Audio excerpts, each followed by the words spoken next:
Olá, meu nome é Cristiano e eu vou falar um pouquinho sobre os negros na sociedade brasileira.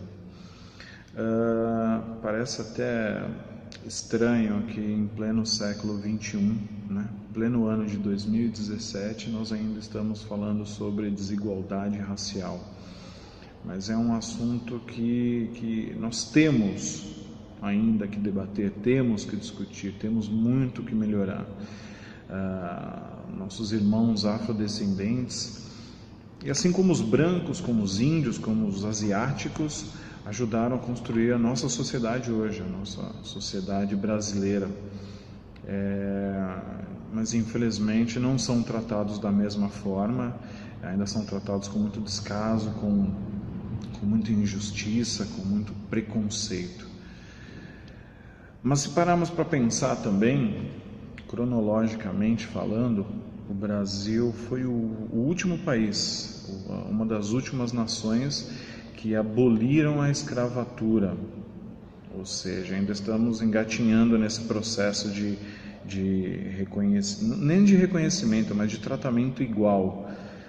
E agora, somente no século XXI, 2012, se eu não me engano, é que foi aprovado um conjunto de leis, um estatuto que garante a igualdade racial, que trate o racismo como crime. Tudo bem, antes tarde do que nunca, é bom que realmente isso aconteça e que seja levado a sério. Mas por enquanto só funciona na teoria, né? Porque se formos aí para a periferia, se formos pesquisar de verdade, nós sabemos que isso não acontece na prática. Será que realmente eles têm as mesmas condições, são tratados da mesma maneira, têm a mesma condição de estudos, de saúde e tudo mais? Eu acho que não, né? Foi feita uma outra pesquisa há um tempo atrás e mostrou que 98% dos brasileiros admitem que o Brasil é um país racista. Porém, somente 95% desses entrevistados se assumiram racistas. Então, peraí, quem é racista? Né? 98% são, mas 95% não assumem. E isso é conhecido hoje aqui no Brasil como racismo cordial. É meio que um racismo invisível, mas está nos olhos de todo mundo, né? E por que somos racistas, então? Essa é a pergunta, né? Esse é o debate. Discuti bastante isso com os meus amigos e fui pesquisar. E no final das contas nós somos racistas porque nós nascemos e crescemos no meio de uma sociedade totalmente racista. Talvez dentro das nossas casas, na nossa família, com os nossos amigos, na escola e principalmente pela mídia, né? Tá na televisão o tempo todo, padrão de beleza, é sempre olhinhos azuis, magrinhos, altos e de pele branca. Então todos nós assistimos as novelas, os filmes, os desenhos, as bonecas que são compradas, sempre com o mesmo padrão de beleza. E aí nós entendemos que esse é o correto, esse é o melhor e no final das contas nós sabemos que não é. Então é por isso, uma sociedade racista gera crianças racistas que vão crescer pensando dessa maneira. Para finalizar, eu assisti um teste. Na verdade, assisti vários vídeos desse teste, que são o teste das bonecas, que mostra uma boneca branca e uma boneca negra mostrada para as crianças, e as crianças vão respondendo perguntas de qual é o mais bonito, qual é melhor, qual é a boazinha, qual que é a inteligente, e é incrível ver o resultado. As próprias crianças negras escolhendo a pele branca ou a bonequinha branca, porque ela entende que aquela outra cor é melhor ou mais bonita. Então é uma pena, a não ser que passamos a mudar esse tipo de comportamento, esse tipo de visão, mas vai demorar ainda um pouco para que isso mude. Eu espero que não. De qualquer forma, eu agradeço e um abraço a todos. Olá, meu nome é Ângela, eu vou estar falando sobre a sociedade indígena no Brasil. A população indígena representa somente 0,4% da população brasileira. Se compararmos este número desde a época do descobrimento, vimos que tem uma diminuição significativa, desse povo no Brasil. Essa diminuição ocorreu porque os índios tiveram que ceder as suas terras para ocupação rural e urbana. Os índios hoje são divididos em 3 classes: os isolados, que são aqueles que vivem em sua maioria no Amazonas, vivendo dos usos e costumes e tradições desde a época do descobrimento; os índios em via de integração, que são aqueles que estão vivendo na sociedade, porém mantêm alguns usos e costumes indígenas; e os índios totalmente integrados, que são aqueles que vivem na sociedade urbana e já não praticam mais as tradições indígenas. Muitos índios abriram mão de toda a sua tradição, de toda a sua história, para poder viverem numa sociedade onde se sentem menos discriminados. De acordo com a FUNAI, somente recentemente os índios foram reconhecidos como um povo como nós, um povo como os brancos, como eles costumam falar. Mas muitas pessoas ainda não têm consciência disso, de que nós e os índios somos iguais, somos seres humanos e é o que importa. Então eles ainda se sentem muito discriminados, muitas pessoas fazem isso com eles. Nas escolas hoje em dia nós vemos que já não se fala mais muito dos índios. Apenas falamos dos índios no dia 19 de abril, no dia do índio. E mesmo assim é passado para as crianças os índios como uma pessoa diferente. Os professores infelizmente não ensinam que os índios são pessoas como nós, que os índios foram os primeiros ali do povo brasileiro, eles são as nossas origens.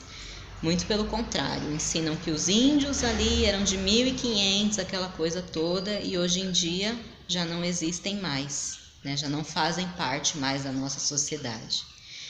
Então isso é muito difícil porque as crianças crescem com esse preconceito e continuam com esse preconceito na adolescência e na fase adulta. Então é difícil você mudar a cabeça da sociedade, sendo que as crianças já foram enraizadas com esse preconceito.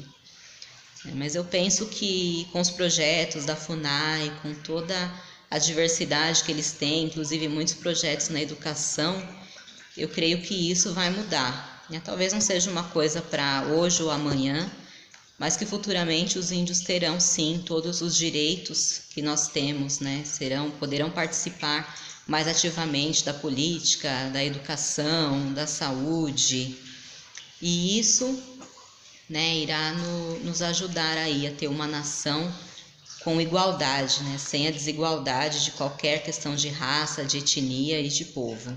É isso, obrigada. Quando pensamos em sociedade visando o Brasil, alguns costumes e características típicas sempre se destacam, como, por exemplo, ao se tratar de gênero, o machismo, que é a ideia de que o homem é superior à mulher. Chama-se esse conceito de naturalização, o que significa que as regras são impostas pela sociedade e dá a ideia de que são provenientes da natureza. Logo, naturalizar seria manter a ideia de que o homem é superior às mulheres em vários aspectos, assim como em certos hábitos são destinados ao sexo feminino, e qualquer anomalia ou desvio destes hábitos seguidos pela sociedade é considerado incorreto, dando origem ao preconceito. Ao falarmos sobre essa soberanidade do homem hétero, nos deparamos com exemplos que estão presentes no dia a dia da sociedade, que comprovam de forma errada essa teoria, não somente por parte do dominador, mas por parte do dominado. Por mais que a luta pela liberdade e independência da mulher tenha dado início em meados do século XX, até os dias de hoje, a mulher é menos valorizada do que o homem, e a sua imagem é sempre vinculada em cuidar da casa e dos filhos. A mulher que escolhe trabalhar fora acaba ficando com as duas responsabilidades, a do trabalho fora e cuidar da casa e dos filhos, já que o homem é isento dessa responsabilidade, caindo na naturalização das funções. Essa dominação é tão forte que transcende qualquer categoria social. No mercado de trabalho, a maioria das áreas de atuações já tem uma definição de padrão, como por exemplo a pedagogia. Na família, essas características também são muito concretizadas. A mãe é a única responsável por cuidar dos filhos e da casa, enquanto o homem trabalha para ganhar dinheiro. Podemos perceber isso até mesmo em livros didáticos por meio de exemplos, ou seja, esses padrões já são apresentados incorretamente na escola. É muito mais fácil você ver uma figura de um homem trabalhador com uma enxada do que uma mulher com uma enxada. A homossexualidade também é alvo de preconceito, vinculados ao pensamento machista. O homem é marcado por esse sexo forte, assim, o homem que não corresponde a esses padrões é desvalorizado, desmerecido. As características femininas em um homem o caracteriza como uma mulher, portanto, ele deixa de ser homem, o que não tem nada a ver. Às crianças também é imposto esse segmento cultural desde muito cedo. Logo, uma criança que não corresponde a essas regras também é discriminada. O homem é sempre tão preocupado em mostrar à sociedade que é homem que acaba seguindo mais esses padrões do que as mulheres. É muito mais comum você ver um bebê vestindo um vestido azul do que um menino colocar um conjunto rosa. Então, temos aqui diante de nós uma visão binária que enxerga os gêneros masculino e feminino como opostos, e aquele que foge do que é considerado normal está fugindo da ordem da natureza. Conclui então, como educador, que o preconceito parte de um conceito sociocultural equivocado e que a orientação sexual é nata e não influenciável. Então, a ação do professor é ver o aluno como pessoa, sem levar padrões estipulados pela sociedade para dentro da sala de aula. Obrigada. Olá, pessoal. Vamos falar sobre o pensamento na sociedade a partir do positivismo. Auguste Comte viveu na França entre 1798 a 1857. Ele viveu em meio a revoluções e ao descontentamento político. Então, ele acreditava, até mesmo pelo contexto em que ele vivia, que a sociedade precisava de ordem.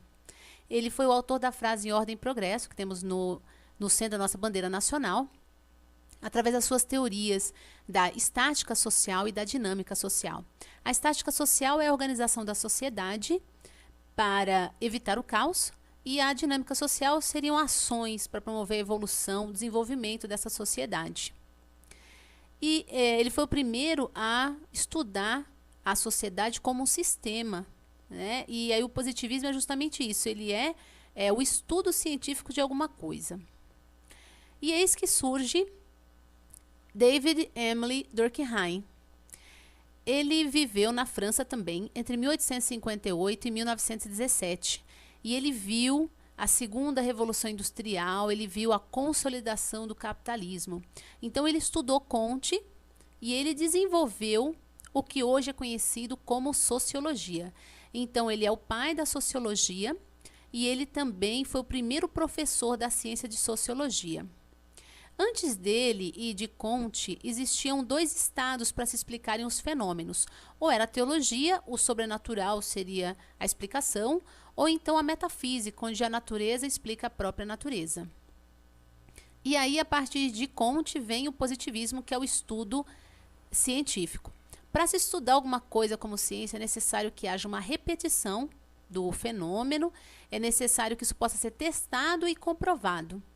E eis que Durkheim ele descobre o que? Os fatos sociais, denomina fatos sociais, que são fenômenos que acontecem na sociedade, que não dependem da vontade do indivíduo, mas que exerce poder sobre esse indivíduo. E aí, nesses fatos sociais, ele denomina alguns, e que são quais? Por exemplo, o casamento, a religião e a educação.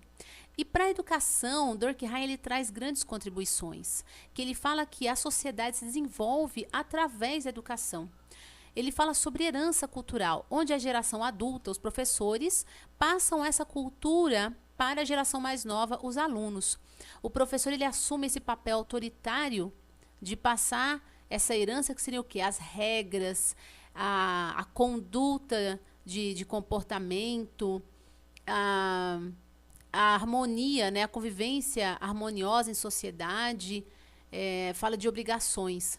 Então, todas essas regras, elas teriam que ser internalizadas pelo indivíduo para que ele possa ser inserido nesse contexto público e social. Então, o indivíduo, ele não é apenas parte da sociedade, o indivíduo, ele é fruto dessa sociedade. Então, a Durkheim fala que nós temos duas naturezas, uma natureza individual, que nasce com a gente, e uma social, que ela é ensinada ou adquirida na educação, na escola.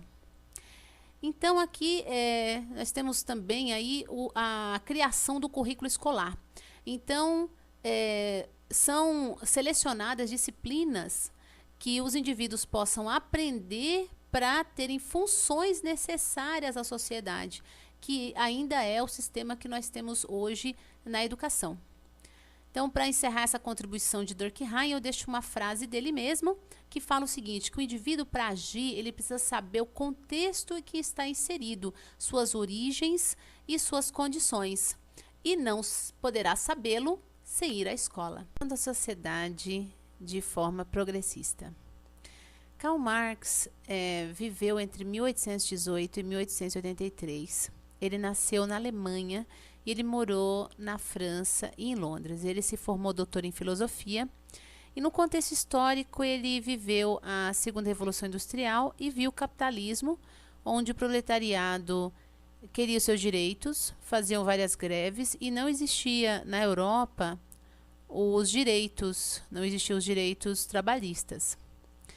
Então, Karl Marx, ele se vê nesse contexto histórico e ele começa a estudar a história para entender um pouco sobre essas relações humanas de produção. Então, uma relação humana de produção seria quando um grupo se reúne para transformar a natureza para a sua sobrevivência, para a sua existência. Então, seria a construção de uma casa, uma plantação, qualquer coisa que fosse em prol do grupo. E aí, estudando história, ele percebe que essas relações elas tiveram uma progressão, elas tiveram uma evolução. Então, houve a primitiva, a escravista, a feudal, a capitalista, a socialista, e ele queria instituir, ele e o grupo, né, porque ele se filiou ao grupo comunista, a relação de produção comunista, que foi muito criticada historicamente, mas que, na verdade, comunista quer dizer o quê? Comunidade, onde todos produziriam para o bem da comunidade, onde todos seriam iguais, diferentes do que existia no capitalismo. Então, ele é muito contra o capitalismo, ele critica bastante o capitalismo por essa estrutura, onde poucos têm muito e muitos têm pouco. Então, dentro desse contexto, ele produz muitos livros, e um deles chama Manifesto Comunista, que ele distribui para a classe do proletariado, para eles poderem entender exatamente o que estava acontecendo na época e poder fazer alguma coisa contra isso. Então, ele cria o chamado filosofia prática, porque ele falava que os filósofos antes deles, eles faziam o quê? Eles tentavam entender a comunidade, a sociedade de diversas formas e registrar, documentar. E ele falava que não adiantava só entender o mundo, mas tinha que transformar o mundo. E ele tenta fazer a parte dele. Nos estudos dele, nas teorias, ele fala sobre vários termos novos até então. Um deles é a mais-valia, que seria o valor da hora trabalhada pelo proletariado. Então, o que seria isso? O trabalhador, né, produziria por 10 horas. Só que dessas 10 horas só receberia 5. 5 horas seriam o quê? Embolsadas pela burguesia, pelo empregador. Que isso é uma das coisas que ele falava bastante, que sempre o capital estava o quê? Gerando capital, né, através de exploração da maior parte, que seria o proletariado. Ele fala sobre infraestrutura e superestrutura, numa forma de pirâmide, onde a base, a infraestrutura que seria econômica, seria essa divisão entre proletariado e burguesia. E em cima, né, na parte superior da pirâmide, ficaria a superestrutura, que ficaria a ideologia, que dentro da ideologia estaria a família, a religião, a educação, que também mudaria as estruturas sociais, mas que seria em menor escala. Então, nisso, onde entra a educação para Marx? Então, Marx falava que a educação, na verdade, era uma invenção da burguesia para poder manter essa infraestrutura. E então essa educação era sempre o quê? Opressora, né, para manter a burguesia onde ela estava e o proletariado sempre explorado. Mas que ela também podia ser libertadora se o ambiente da escola fizesse o educando, o proletariado, conseguir entender exatamente como que era a sociedade, como ela estava organizada, conseguir entender o absurdo que isso era e poder se libertar, poder fazer alguma diferença, alguma mudança. E para finalizar com a parte de Marx, né, eu deixo uma frase dele mesmo, que fala: os homens não fazem a própria história como querem, e sim sob as circunstâncias com que se defrontam diretamente legadas e transmitidas pelo passado, que seria condicionados a manter a estrutura vigente. Então, assim eu termino a contribuição de Marx, né, que é bem diferente daquilo que pensava Durkheim. Obrigada. Olá a todos, vou falar um pouco sobre a sociedade a partir da teoria da ação social. Essa teoria foi criada pelo pensador alemão Max Weber, que considerava que cada indivíduo era responsável por influenciar o meio social que vivia, ao contrário do que afirmavam Marx e Durkheim, que foram seus predecessores, e que diziam que as ações dos indivíduos estavam condicionadas pela sociedade, ou seja, que eram determinadas por ela. Weber diz ainda que os fenômenos sociais devem ser estudados a partir de suas singularidades, ou seja, deve ser levado em conta as influências individuais, e a isso ele dá o nome de ação social. Então, para que algo seja considerado uma ação social, ela deve partir de uma atitude humana que tenha algum sentido e que seja praticada de forma coletiva para se atingir uma finalidade ou um objetivo. E esse processo ainda vai ser influenciado pela ação dos outros indivíduos e regulado por uma instituição social, que é qualquer organização responsável por educar e preparar um indivíduo para viver em sociedade. Então, por exemplo, numa escola, a gente tem os professores e os alunos desempenhando a ação de ensinar e aprender de forma coletiva e com o objetivo de se alcançar o conhecimento. E essa ação ainda vai ser influenciada por todos os indivíduos que fazem parte desse processo e regulada por uma instituição, que no caso é a escola. E além de tudo isso, Weber diz que as ações devem ser interpretadas, daí sua teoria sociológica ser conhecida como compreensiva ou interpretativa, pois ele estuda a ação social considerando seu aspecto interpretativo, ou seja, qual a intenção de determinada atitude e qual o resultado esperado com isso. Enfim, Weber divide essas ações sociais em 4 tipos. A tradicional, que é a ação que se tornou algo comum devido à força do hábito. A afetiva, que é a ação que sofre influência emocional. A racional, com relação aos valores, quando agimos de acordo com o nosso princípio sobre o que é certo ou errado. E a racional, com relação a fins ou finalidade. Quando a gente tem um objetivo, esperamos algum resultado e estabelecemos meios para alcançar isso. Então, essas ações, quando são organizadas e praticadas também por outros indivíduos, se transformam em uma relação social. E é a partir dessa ideia que Weber escreve a sua obra clássica, que é a Ética Protestante e o Espírito do Capitalismo, pois ele percebe que a ética protestante foi um dos fatores que favoreceu o desenvolvimento do capitalismo. Pois se na Idade Média o catolicismo pregava o desprezo aos bens materiais e à usura, o protestantismo, por outro lado, valorizava o trabalho e também a doutrina da predestinação calvinista, que afirmava que o êxito econômico seria um sinal de bênção de Deus. E além disso, para o protestantismo, a perda de tempo era considerada como um grande pecado. Bom, daí surgem 2 conceitos. O da racionalização, ou seja, é dada uma maior importância ao pensamento racional. E o da burocratização, que seria, de uma forma geral, o modo como é organizado o funcionamento de uma instituição. Esses 2 conceitos valorizam a superioridade técnica acima de qualquer outra forma de organização. Então, o que se conclui em cima disso referente à educação é que ela tem a função de formar especialistas que vão ocupar postos na burocracia. E a especialização dessa mão de obra justificaria a posição social das classes dominantes. Além disso, esse processo pedagógico que visa treinar os indivíduos para se tornarem especialistas em determinadas áreas ou competências, faz com que o ensino se afaste de valores humanistas, ou seja, o desenvolvimento do pensamento crítico dos indivíduos é deixado de lado, e isso faz com que haja uma dificuldade para se alcançar a transformação da realidade social. E é isso, obrigada.